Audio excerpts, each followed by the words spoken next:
My parents took my money for a luxury trip while I lay immobilized after surgery, so I cut them off, and what I did next crushed their perfect world.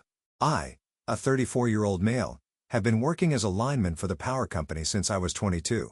Decent pay, solid benefits, but the job is dangerous as hell. Not like those cushy office jobs where the biggest threat is a paper cut or carpal tunnel.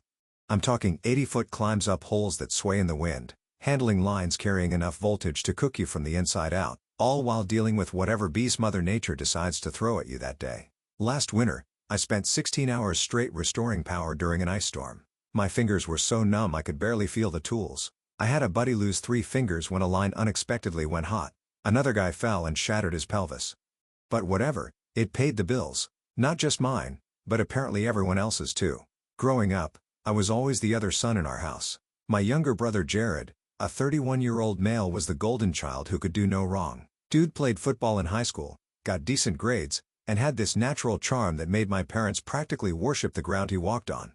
He wasn't even that great at football, second-string quarterback who mostly warmed the bench, but my parents acted like they were raising the next Tom Brady. Meanwhile, I was the quiet, hard-working kid who never quite measured up. I actually had better grades than Jared, worked part-time at a hardware store throughout high school, and even won a state competition for drafting. But somehow, that stuff never registered on my parents' radar.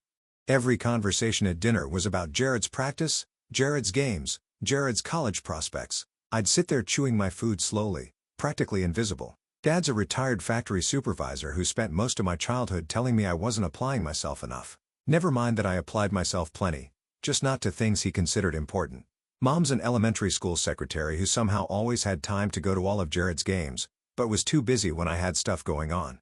When I had my drafting competition, she had a migraine. When I graduated with honors, she had to cover for someone at work. Not that they'd ever admit to playing favorites, but actions speak louder than words, right? After high school, Jared got a partial scholarship to state, blew through it partying and dropped out after 2 years.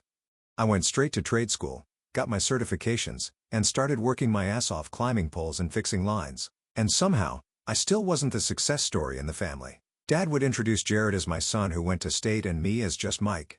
Like my existence was an afterthought, a footnote to the family legacy. When Jared couldn't find a job that matched his potential, anything requiring actual work or starting at the bottom, guess who started helping him with rent?